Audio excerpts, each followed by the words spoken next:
بسم اللہ الرحمن الرحیم۔ السلام علیکم ناظرین، میں ہوں آپ کا میزبان راجہ کاشف۔ پروگرام اختلاف ناظرین، سینٹ کے انتخابات کی آمد سے قبل خیبر پختونخوا میں سیاسی افق پر ایک نیا اور غیر روایتی وہ فارمولہ نظر آ رہا ہے، 5-6 کا فارمولہ، جس کی آواز گردش کر رہی ہے اور جس نے نہ صرف سیاسی پنڈتوں کو چونکا دیا ہے بلکہ جو آئینی ماہرین ہیں وہ بھی سوچنے پر مجبور ہو گئے ہیں کہ یہ آخر 5-6 کا فارمولہ ہے کیا، یہ فارمولہ کس نے دیا اور اس کے پیچھے کون سے سیاسی و آئینی محرکات کار فرما ہیں؟ کیا یہ فارمولہ پی ٹی آئی کے ساتھ پس پردہ مفاہمت کا نتیجہ ہے یا ایک وقتی سیاسی بندوبست ہے؟ ایک اہم سوال یہ بھی ہے کہ آیا یہ فارمولہ خیبر پختونخوا اسمبلی کی اکثریتی حیثیت کو وہ تسلیم کرتا ہے یا اس کے خلاف کسی خفیہ ایجنڈے کا حصہ ہو سکتا ہے؟ ممکنہ طور پر اگر یہ منصوبہ نافذ العمل ہوتا ہے تو کیا سینٹ میں طاقت کا توازن یکسر تبدیل ہو سکتا ہے؟ انہی سوالات کی جو گتھیاں ہیں وہ سلجھانے کی آج ہم کوشش کریں گے، اور ہمارے ساتھ جو اسٹوڈیو میں ہمارے معزز مہمان گرامی موجود ہیں، پروفیسر وسیم آکاش صاحب ہیں، تجزیہ کار ہیں، بہت شکریہ سر آپ کا۔ اس کے علاوہ ضمیر علی ڈھتو صاحب ہیں، سینئر صحافی ہیں، سینئر تجزیہ کار ہیں، سر آپ کا بھی بہت شکریہ۔ پروفیسر صاحب، سب سے پہلے آج آپ سے ہی ابتدا کریں گے، یہ جو 5 اور 6 کا فارمولہ ہے جس کی باز گشت سنائی دے رہی ہے بڑے زور و شور سے، 21 تاریخ کو وہ انتخابات ہیں سینٹ کے پی کے اسمبلی کے حوالے سے کے پی کے کی سیٹوں پر، تو اس کی بنیاد کس سیاسی حقیقت پر ہے؟ کیا ہے اس کے پیچھے؟ جی بسم اللہ الرحمن الرحیم، بہت شکریہ کاشف صاحب۔ ہمارا آج کا جو ٹاپک ہے یہ جو 5-6 کا فارمولہ، اور میں سمجھتا ہوں کہ اس کو 3 اینگل سے، ڈیفرنٹ اینگل سے دیکھا جا سکتا ہے۔ ایک تو سب سے پہلے ملکی تاریخ میں میں سمجھتا ہوں کہ یہ ایک سیاسی بصیرت بھی کہلائی جا سکتی ہے، اسے سیاسی بصیرت بھی کہا جا سکتا ہے۔ ملک کی تاریخ میں اسے ہم ایک آرٹیفیشل ریپریزنٹیشن بھی کہہ سکتے ہیں، یا گیو اینڈ ٹیک فارمولہ کا نام بھی دیا جا سکتا ہے۔ تو میں سمجھتا ہوں کہ ان تینوں حوالوں سے اگر ہم دیکھیں تو یہ ایک غیر رسمی سیاسی مفاہمتی تجویز ہے، اور جس کے تحت کے پی کے کی جو 11 نشستیں ہیں اور ان کو جو پی ٹی آئی اور حکومتی اتحاد کے درمیان جن کو تقسیم کیا گیا ہے، تو دیکھا جائے تو اس وقت حکومت نے اسے بڑی گہری نظر سے بھی دیکھا ہے، اور میں سمجھتا ہوں کہ یہ حکومت وقت کی وہ ایک سیاسی بصیرت بھی ہو سکتی ہے کہ کسی طرح بھی سینٹ کی جو ساکھ ہے اسے متاثر نہ ہونے دیا جائے، اور جو سسٹم ہے وہ اس کی روانی کو بھی متاثر نہ کیا جائے۔ تو ایک طرف تو ہم یہ سمجھتے ہیں کہ یہ ایک سیاسی بصیرت ہے، دوسری طرف مفاہمتی پالیسی جیسے آپ نے ذکر فرمایا، تو مفاہمتی پالیسی بھی ہے، کیونکہ عددی قوت کو اگر ہم دیکھا جائے تو کے پی کے اسمبلی میں اس وقت عددی قوت ہے وہ بلا شبہ پی ٹی آئی کو وہ سپورٹ بھی کر رہی ہے، اور پی ٹی آئی کے لیے تقویت بھی ہے۔ تو یہاں اس وقت وہ بڑا ضروری تھا کہ پی ڈی ایمز کے لیے اور حکومت وقت کے لیے کہ ایسا ایک لائے عمل بنایا جائے کہ جس میں سینٹ کے معاملے کو وہ چلنے دینا چاہیے، کیونکہ آئین کے اعتبار سے سینٹ کا جو ایک تقدس ہے وہ اسے بھی پامال نہیں ہونے دینا چاہیے۔ اور یہ میں سمجھتا ہوں کہ حکومت یہ بھی سمجھ رہی ہے کہ حکومت وقت کا یہ بھی ایک ہو سکتا ہے، ایک اسٹریٹجی ہو سکتی ہے کہ کسی بھی طور پر وہ حکومت اپنی ساکھ کو بھی وہ متاثر نہ کرے۔ پھر اس کی جو بنیاد ہے صوبائی اسمبلی میں، جیسے میں نے کہا کہ عددی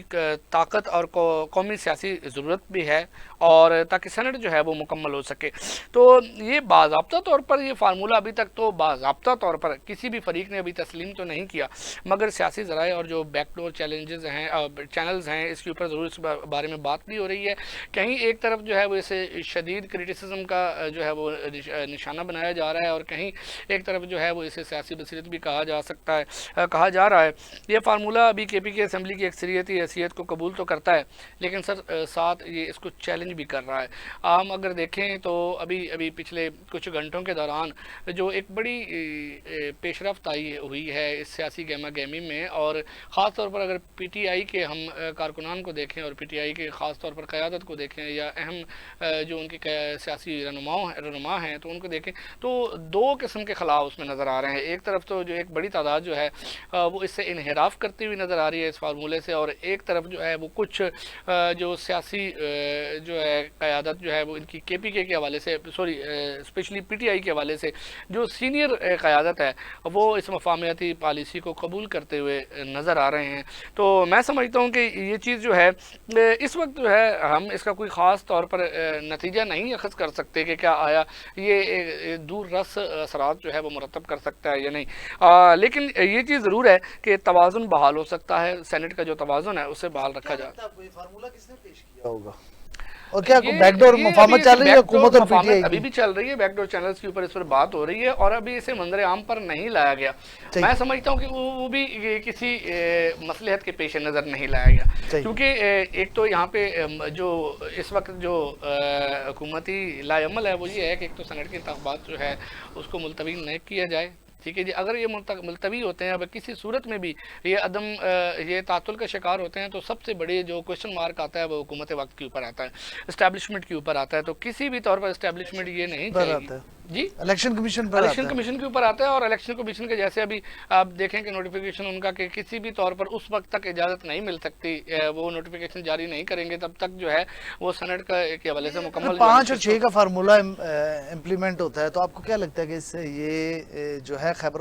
پختونخوا اسمبلی کی جو موجودہ حیثیت ہے اس کو چیلنج کرے گا یا تسلیم کرے گا؟ میں نے پہلے اس والے سے میں نے عرض کیا ہے کہ یہ چیلنج بھی ہے اور تسلیم بھی ہے. ٹھیک ہے. کے پی کے چیلنج میں آپ کو بتاتا ہوں کہ چیلنج اس وجہ سے ہے کہ پی کے لیے یہاں اس وقت جو ہے وہ بڑی آسانی بھی پیدا ہو گئی پی ٹی آئی کے لیے کہ اگر وہ اس حوالے سے 6 کے حوالے سے جیسے فارمولہ ہے 6 اور 5 کا, تو 6 نشستیں اگر آ جاتی ہیں پی ٹی آئی کے پاس تو ان کے پاس بڑا ایک وقت انہیں مل جاتا ہے کہ عمران خان صاحب کے رہائی کے حوالے سے, اس کے علاوہ جو ان کے سیاسی قیادت کے حوالے سے جو ان کے خلاف جو مقدمات ہیں ان کے حوالے سے کہ جو ان سے نپٹا جا سکتا ہے عدالتی کارروائی میں, بہت حد تک یہ چیز جو ہے وہ ان کے لیے سود مند ثابت ہو سکتی ہے, فائدہ مند ثابت ہو سکتی ہے. اس لیے یہ تسلیم کا جو ایک عنصر ہے وہ یہاں غالب ہوتا ہوا نظر آ رہا ہے. اور چیلنج یہ ہے کہ یہاں حکومت اپنی ساکھ بھی بحال رکھے ہوئے پی ڈی ایم کے ساتھ جو ہے وہ ایک مفاہمتی پالیسی جو اس وقت خاص طور پر میں بات کروں گا مولانا فضل الرحمان صاحب کی, وہ بڑی مضبوط اس وقت جو مضبوط پوزیشن اپنی بنا رہے ہیں. اور وہاں پی پی پی کو بھی ہم دیکھ رہے ہیں کہ وہ مکمل طور پر ساتھ دینے کے لیے تیار ہے. تو یہاں چیلنج بھی ہے پی ٹی آئی کے لیے کہ اگر وہ اندرونی کسی خلفشار کا شکار نہیں ہوتے تو میں سمجھتا ہوں کہ پھر ان کی کامیابی ہے. لیکن ہم دیکھ رہے ہیں کہ روز افزوں ہمیں یہ نظر آ رہا ہے کہ ابھی پچھلا حالیہ کچھ دنوں میں چلیں ہم کچھ دیر کے لیے مان لیتے ہیں یہ فارمولا نافذ العمل ہو جاتا تو سینٹ میں طاقت کا توازن کیا ہو جائے گا؟ پھر سینٹ کا توازن میں سمجھتا ہوں کہ بحال ہوگا, وقتی طور پر بحال ہوگا. لیکن اگر آگے چل کر یہ خلفشار اور آگے بڑھتا ہے, چاہے وہ اندرونی ہے, طاقت کا توازن کس طرف جائے گا سینٹ میں اس فارمولے کے بعد؟ اس فارمولے کے بعد میں سمجھتا ہوں کہ طاقت کا توازن تقسیم ہوتا ہوا نظر آ رہا ہے. ایک حد تک جو ہے وہ پی ٹی آئی اپنی جگہ پر مضبوط ہو جائے گی, وہ عدالتی کارروائیوں کے خلاف جو ہے وہ اچھے طریقے سے جو ہے وہ اسے فیس کر سکے گی. اس کو سیٹوں کی بندر بانٹ کہہ سکتے ہیں؟ بندر بانٹ آپ کہا جا سکتا ہے. ہم اگر سیاسی ہم اپنے تو اگر یہ بندر بانٹ ہے تو یہ آئینی دائرہ کار میں آتی ہے پھر؟ جی بالکل ایسے ہی ہے. بندر بانٹ جو ہے اور اس پہ سوال تو اٹھ سکتے ہیں نا آئینی حوالے سے. جی سیاسی تاریخ کو اگر ہم دیکھیں تو بندر بانٹ تو حصہ رہی ہے, ہماری سیاست کا حصہ رہی ہے. اور یہ ایسا ایک سینیریو تھا, میں سمجھ رہا ہوں کہ یہاں پہ نون لیگ نے ایک بڑی دور رس, میں سمجھتا ہوں کہ یہی سیاست ہے. میں سمجھتا ہوں اس سیاست کے مدد اپنے فریق مخالف کو اس طریقے سے جو ہے وہ اس دائرے میں لانا, تو یہ تو ایسے ہی ہے کہ جیسے ٹارگٹ لگایا ہے اور اپنے پاس بلایا ہے اور اپنے پاس بلا کر پھر جو ہے وہ شکار کرنا ہے. تو شکار تو ہوگا, بندر بانٹ ہوگی لیکن شکار بھی ہوگا. یہاں پر جیسے ہم آگے چل کر بات بھی کریں گے تو ایک طرف ہم دیکھ رہے ہیں کہ پی ٹی آئی کے جو اس وقت موجودہ جو سینٹ کی سیٹس کے اوپر جو ہے یہ تاثر بھی دیکھنے میں آیا ہے کہ ایک طرف پیسہ بھی چل رہا ہے, پیسے کی کار فرمائی کو بھی دیکھا جا رہا ہے, اور دوسری طرف کارکنان کو یکسر جو ہے وہ نظر انداز کر دیا گیا ہے. تو یہاں پہ کارکنان کے درمیان ہم دیکھ رہے ہیں کہ تھوڑا شدت اور اشتعال نظر آ رہی ہے, جبکہ دوسری طرف جو ہے کہ جیسے اب ایک نیا جو ان کا جو ہے ایجنڈا جو ہے وہ سامنے آیا ہے. اور جس طرح کچھ نامینیشنز ہوئی ہیں افریدی صاحب کے حوالے سے, مرزا افریدی صاحب کے حوالے سے, اب دیکھیں تو یہاں پہ ایک غم و غصے کی فضا جو پی ٹی آئی کے اندرون ارکان میں ابھی حال ہی میں نے ابھی فیصل چودھری صاحب کو ہم سن رہے تھے. فیصل چودھری صاحب کا جو کے پی ٹی آئی کے حوالے سے ان کا جو بیان تھے وہ سراسر ان کے بیان کا اگر ہم نچوڑ نکالا جائے تو وہ یہی تھا کہ اندرونی غصہ جو ہے اس وقت پی ٹی آئی کے کارکنوں کارکنان کے درمیان میں جو ہے وہ صحیح. پایا جا رہا ہے. میں آتا ہوں دوبارہ بھی پروفیسر صاحب آپ کی طرح. آپ کا پوائنٹ آف ویو آ گیا. ڈیتو صاحب سے ذرا تھوڑا ان پٹ لے لیں. ڈیتو صاحب یہ 5 اور 6 کا جو فارمولہ ہے یہ سینٹ میں نمائندگی کو مصنوعی طور پر تقسیم کرنے کی کوشش تو نہیں ہے کہیں؟ بہت شکریہ کاشف صاحب. دیکھیں اس وقت اگر ہم دیکھتے ہیں پارٹی پوزیشن اور اس کے علاوہ گورنمنٹ کے جو دیگر اقدامات ہیں تو اس میں گورنمنٹ کو تو کہیں کوئی پرابلم فیس نہیں کرنی پڑی. پرابلم ہے تمام کی تمام پی ٹی آئی کے لیے, کیونکہ پی ٹی آئی نہ تو مفاہمت چاہتی ہے نہ ہی اپوزیشن چاہتی ہے. مطلب پی ٹی آئی کا کوئی اس وقت قبلہ ہمیں نظر نہیں آ رہا, جس کی وجہ سے ان کے کارکنان بڑے مایوس ہیں. کیونکہ کارکنان نے جس وجہ سے ڈنڈے سوٹے کھائے تھے, جس وجہ سے انہوں نے ایک جیلیں کاٹی ہیں, وہ چیز تو ان کو نظر آ نہیں رہی. پی ٹی آئی کی جو موجودہ قیادت ہے اس وقت باہر جو ہے چیئرمین جو ہے گوہر, اس کے ساتھ ساتھ آپ اگر کے پی حکومت کو دیکھتے ہیں تو ان کی جتنے بھی اپوزیشن ہے وہ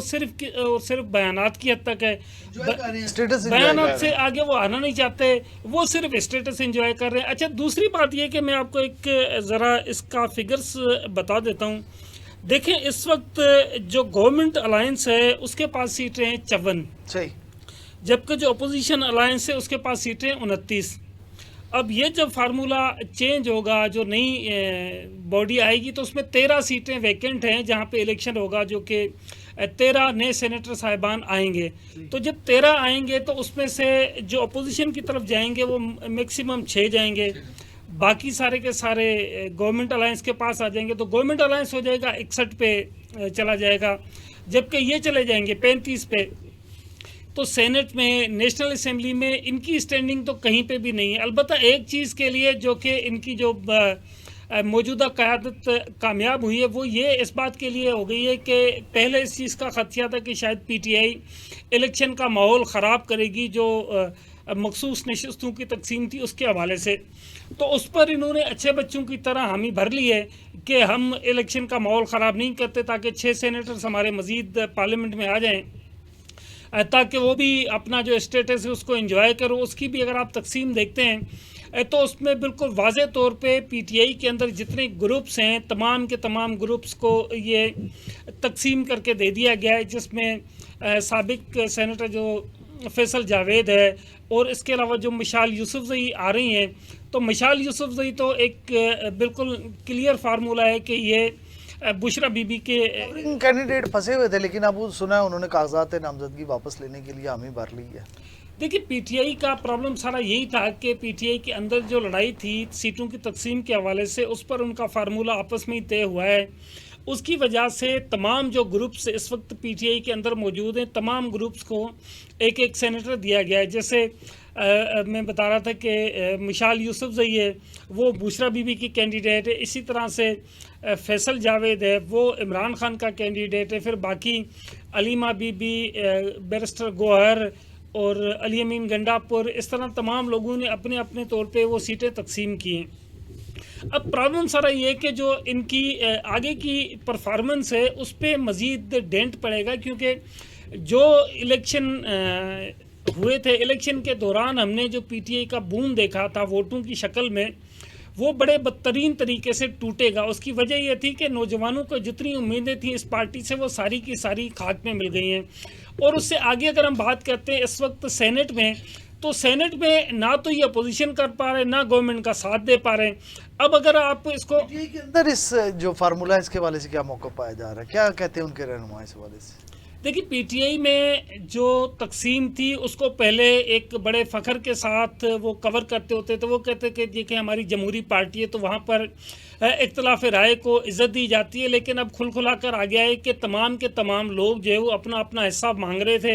اور تمام لوگوں نے اپنے اپنے حصے لیے ہیں تو انہوں نے اپنا منہ بند کیا ہے. اب یہاں پر جو سوال ہوتا ہے وہ یہ ہوتا ہے کہ نہ تو ان کے پاس کوئی ووٹرز کے لیے جگہ ہے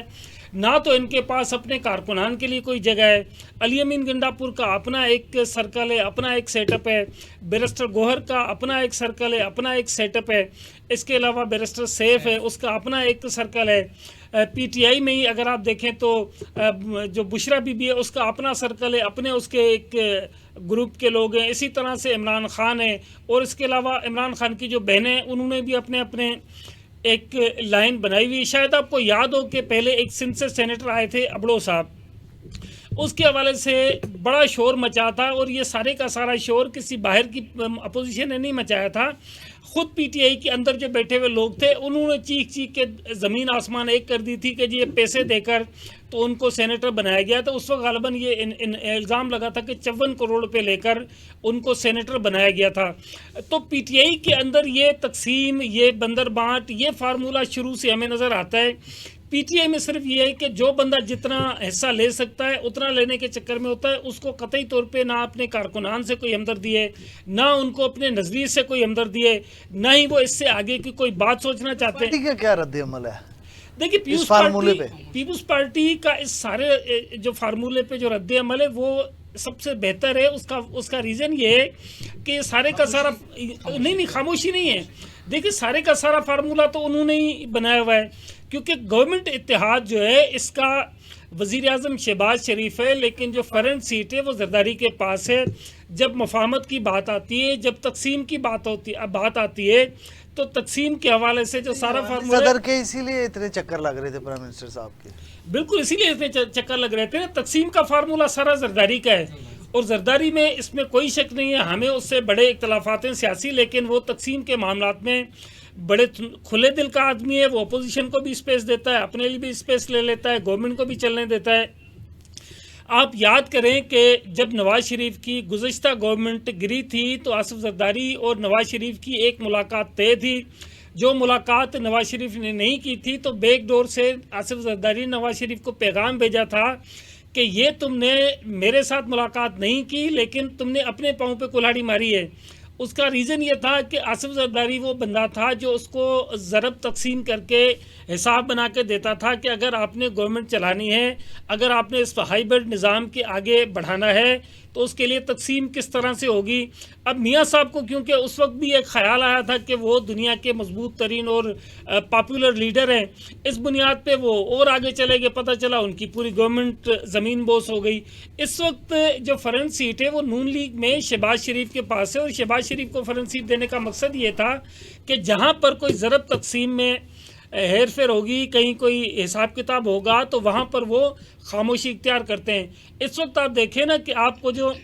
نون لیگ کے اندر موجودہ گورنمنٹ کے سیٹ اپ میں جو فرنٹ فٹ پہ لوگ نظر آ رہے ہیں, اس میں ایک شہباز شریف ہے, دوسرے نمبر پہ خواجہ آصف ہے, تیسرے نمبر پہ آپ کے سابق وزیر داخلہ رانا ثناء اللہ ہیں. اب ان کا درمیان میں جو میڈیٹر ہیں وہ محسن نقوی صاحب ہے. اب محسن نقوی صاحب آپ دیکھیں کہ وہ کون سی پارٹی کے, پیپلز پارٹی کے یا نون لیگ کے, دونوں طرف دونوں کے درمیان میں ہے. تو یہ ہے اسی لیے میں ڈیٹو صاحب دوبارہ بھی ایک بڑے امپورٹنٹ کویسچن کے ساتھ آپ کے پاس حاضر ہوتا ہوں. میں تھوڑا ٹائم شارٹ ہے. جو یہ مفاہمت ہوئی ہے 5 اور 6 کا فارمولہ, اس کا ان دی لانگ رن حکومت کوئی ایڈوانٹیج لینا چاہ رہی ہے کہ طویل مدتی سیاسی حکمت عملی ہے, اور اپوزیشن کی بھی کوئی سوال سے طویل مدتی سیاسی حکمت عملی, یا بس ایسے ہی فارمولہ تھا؟ میں سمجھتا ہوں سر, جیسے سر زمین صاحب بات کر رہے تھے, آپ نے بھی اس حوالے سے ذکر کیا ہے, اور میں نے بھی پروگرام کے سٹارٹ میں اسی بات پر بات کی ہے کہ سیاسی بصیرت یہ بڑا کردار ادا کرتی ہے, سیاسی تنظیم بڑا کردار ادا کرتی ہے. جہاں بات کی جائے اگر نون لیگ کی, تو شروع سے ہی انہوں نے اپنی سیاست ختم ہو گئی نا پروفیسر. میں سمجھتا ہوں کہ اگر فارمولے ہی طے ہونے ہیں تو پھر تو اپوزیشن ختم ہو, پھر ہم بھی عوام آپس میں جو ہے وہ ایک ایم این اے کے حلقے کے نیچے عموماً 2 یا 3 ایم پی اے ہوتے ہیں, ہم محلے والے آپس میں طے کر لیا کرے اچھا تمہارا وہ ایم پی ہے, ہمارا یہ. میں اگر اسی تناظر میں اگر ہم تھوڑی تاریخ کی طرف جائیں, اسی فارمولے پہ ڈیٹو صاحب آ جائے, کیا کہتے ہیں آپ؟ اصل میں سر حکومت کے اوپر نا ڈیپینڈ کرتا ہے, سر حکومت کے اوپر ڈیپینڈ ضرور کرتا ہے کہ وہ سیاسی عدم استحکام کی طرف جانے دیتی ہے یا نہیں. اگر ہم دیکھیں کہ اس وقت جو ہے وہ انہوں نے پھر بھی سینٹ کے انتخابات میں بھی دیکھ لیں, بے شک ایک صوبے کی بات ہو رہی ہے, لیکن پھر بھی سیاسی مناقشات سے بچایا ہوا ہے. آپ دیکھیں کہ میں سمجھتا ہوں کہ اگر یہ اپوزیشن کی کوئی سیاسی حکمت عملی ہے اس میں, یہ جائے گی, لیکن میں سمجھتا ہوں کہ اگر یہ مفاہمتی پالیسی جو اس وقت یہ بنائی گئی ہے 5-6 کا فارمولہ, اگر یہ ایک صوبے کے اندر نافذ العمل ہو جاتا ہے اور اس کے اگر لانگ ٹرم میں ہمیں وہ مفاد حاصل ہو سکتا ہے حکومت کو جو اب ہوگا، تو میں سمجھتا ہوں کہ سندھ اور بلوچستان جیسے حساس صوبوں کے اندر بھی پھر یہ ماڈل جو ہے وہ اپنایا جا سکتا ہے۔ صحیح ہوگا پوائنٹ آف ویو اگر تو صاحب یہ فارمولہ باقی صوبوں پہ بھی امپلیمنٹ ہوگا اگر یہاں پہ کامیاب ہوگا؟ باقی صوبوں پہ گورنمنٹ کیوں امپلیمنٹ اور کرے یہ گی؟ ایک ایگزامپل سیٹ ہو جائے گی تو یہ تو آئینی طور پر کوئی درست دیکھیں کرنے یہ کام۔ ایگزامپل سیٹ ہونے جا رہی ہے صرف خیبر پختونخوا میں، جہاں پر گورنمنٹ کو اس چیز کا خدشہ تھا وفاقی گورنمنٹ کو کہ وہاں پر پی ٹی آئی اپوزیشن کرے گی اور گورنمنٹ کو ٹف ٹائم دے گی۔ دیکھیں گورنمنٹ کے لیے 3 صوبے اس کے اپنے ہیں، چاہے وہ آپس میں پانی کے مسئلے پہ الجھیں، چاہے آپس میں وہ پیسوں کے مسئلے پہ الجھیں، چاہے وہ آپس میں جو اقتدار کا فارمولہ ہے اس پہ الجھیں، لیکن وہ ساری کی ساری جو ڈیلنگ ہے وہ آپس میں بیٹھ کے طے کرتے ہیں۔ آصف زرداری، اس کے نیچے پیوس پارٹی ہے اور میاں شہباز شریف ہے اور اس کے ساتھ مسلم لیگ نون ہے، وہ آپس میں بیٹھ کے طے کر لیتے ہیں۔ ایک صوبہ صرف واحد ہے جہاں پر ان کی اپوزیشن ہے، وہاں پر جب یہ فارمولہ ہو گیا ہے تو اس کا مطلب یہ ہو گیا کہ پی ٹی آئی نے سرنڈر کر دیا ہے، سارے کے سارے پتے اب گورنمنٹ کے پاس ہیں۔ دیکھیں گورنمنٹ کا پرابلم یہ کہ گورنمنٹ چاہتی ہے کہ کسی بھی صورت میں انتشار نہ پیدا ہو، کوئی احتجاج جلسے جلوسوں کی طرف نہ جائے، تاکہ وہ اپنی پالیسیز کو آگے لے کے چلے، کیونکہ صرف لوکلی پالیسیز کو تو لے کے نہیں چلنا نا، انٹرنیشنل دنیا کے ساتھ بھی تو فیس کرنا ہے۔ اب پرابلم یہ ہے کہ گورنمنٹ کی جو نا وہ پانچوں گھی میں اور سر کڑھائی میں، اب اپوزیشن کی جانب سے ان کے پاس ایک صوبہ ہے، وہاں پر انہوں نے سرنڈر کر دیا ہے وفاق میں، جہاں ان کی پارٹی کی ایک اپوزیشن کے طور پہ بیٹھی ہوئی ہے، وہاں پہ یہ نہ تو اپوزیشن کریں نہ مفاہمت کریں۔ دیکھیں اس کے 2 پہلو ہو سکتے ہیں جہاں پر پی ٹی آئی گورنمنٹ کو ٹف ٹائم دے سکتی ہے۔ فارمولہ نمبر 1 یہ ہے کہ پی ٹی آئی ان کو یہ کہے، جو کہ بہترین ایک ایگزامپل سیٹ ہوگا، پی ٹی آئی ان کو کہے کہ ہم آپ کے خلاف آپ کے لیے رستے میں کوئی روڑے نہیں اٹکائیں گے، آپ عوام کے مسائل حل کریں، گورننس بہتر کریں، مہنگائی کو کنٹرول کریں، پانی بجلی کا مسئلہ حل کریں۔ اگر یہ ان کے لیے کہ اوپن میدان چھوڑ دیتے ہیں، دیکھیں میں اس بات کا قائل ہوں کہ جس گورنمنٹ کو، جس پارٹی کو بھی مطلب گورنمنٹ ملی ہے اس کو 5 سال پورے کرنے دیں، لیکن اگر کوئی اچھی اپوزیشن عقل مند ہو وہ ان کو سارا اوپن میدان دے کے ان کے آگے ڈیمانڈ رکھیں جو عوام کی ڈیمانڈ ہے، جو میری اور آپ کی ڈیمانڈ ہے، مطلب آٹا کنٹرول کریں، چینی کنٹرول کریں۔ ہمارے پاس ڈیتو صاحب ٹائم بڑا شارٹ ہے، ہمیں یہاں پہ ایک بریک لینی ہے، اور بریک پر جانے سے قبل صرف اتنا ہی ہے کہ 5-6 فارمولہ صرف سینٹ انتخابات کی جو ہے وہ تکنیکی تقسیم نہیں بلکہ آئندہ سیاسی بیانیے اور طاقت کے مراکز کی ترتیب نو کی ایک ممکنہ جھلک بھی ہے۔ ہم نے کافی سارے سوالات کی جو ہے وہ گتھیاں سلجھانے کی کوشش کی اور کسی حد تک ہم کامیاب بھی رہے ہیں۔ یہاں پہ ہمیں ایک شارٹ بریک لینی ہے، جب بریک سے واپس آئیں گے تو ہم بات کریں گے پی ٹی آئی کے جو ہے وہ اندرونی معاملات کے حوالے سے کہ پی ٹی آئی کے اندر کیا چل رہا ہے، کیا توڑ پھوڑ ہو رہی ہے، کون کس سے ناراض ہے، اس کے علاوہ پنجاب اسمبلی کے 26 اراکین کا مستقبل کیا ہے، اور ریحام خان کی پارٹی کے حوالے سے بات کریں گے۔ انہوں نے اپنی ایک پارٹی لانچ کی ہے، کیا وہ عمران خان پر نئے الزامات کا ایندھن ڈال کر اپنی پارٹی کو جلا بخش سکیں گی، اس پر بات کریں گے لیکن ایک شارٹ بریک کے بعد۔